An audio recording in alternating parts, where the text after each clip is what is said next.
The South African Poultry Association says egg and chicken prices could rise further amid the current avian flu outbreak. Let's talk more about the inflation on these products. To do so, I'm joined by Mervyn Abrahams from the Pietermaritzburg Economic Justice and Dignity Group. Mervyn, thank you so much for joining us this morning. Now, food inflation, as we all know, has been sticky over the past year and longer. But what has been the trend specifically with egg prices and chicken prices over the past year? So good morning, and good morning to all your viewers.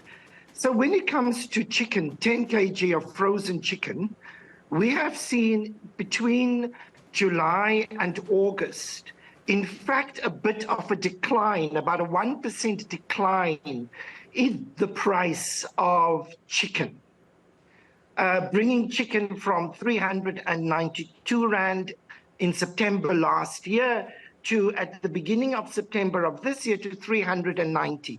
So the price of chicken was going in the right direction.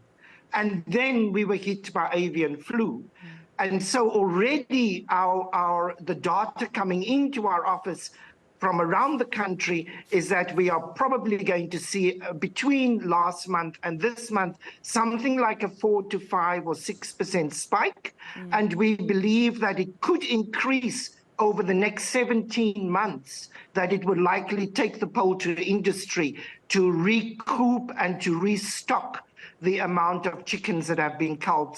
Somewhere between 7 and 8 million chickens across the country had to be killed. So it will take a while for that. And so we expect that the prices will spike significantly between now and December at least. So, Mervyn, if we look now, for example, at alternatives, I know that you can use bananas in your baking instead of eggs, but what other alternatives are there? And do you think these alternatives will be used more? If we look, for example, at chicken meat, that is quite a staple meat in South Africa. Exactly. So an alternative to chicken would be, for instance, tinned pilchards. But tinned pilchards are not cheap either. I mean, if you buy 400 grams tins of pilchards, that will put you back about 145 Rand, which is more expensive than 60 eggs at the moment. And we've seen pilchards increase by about 7% over the past year. So it's an alternative, but it's not a cheaper alternative.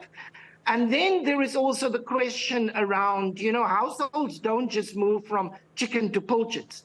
There is a culture around cooking. There is a tradition around cooking. And so we're not expecting that there would be a massive uptake of pilchards in order to make up for chicken. What we are more likely to see is that households will continue to buy chicken at the increased prices, but they will drop other essential foods out of their basket, like, for instance, lettuce or spinach or vegetables, etc.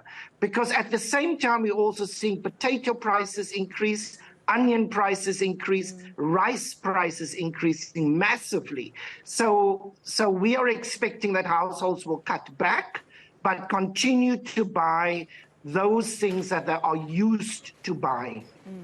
Mervyn, if we look now ahead to the festive season, a time of joy, a time of eating in South Africa, really, what is your expectation of the prices ahead, not just of chicken, but maybe overall of some of our meat products?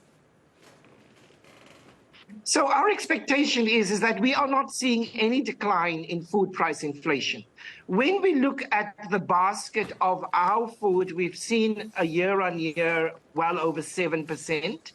And on the main foods, you see, we need to understand that it's the main foods that set the primary household basket. So it's foods like potatoes and onions and chicken and rice and bread, and those are all increasing significantly. So we are likely to see that households' only option would be to cut back on the amount of food that they will eat. And that would be quite a bleak Christmas that we are potentially facing. It sounds like that. Thank you so much, Mervyn, for your time this morning. That was Mervyn Abrahams from the Pietermaritzburg Economic Justice and Dignity Group.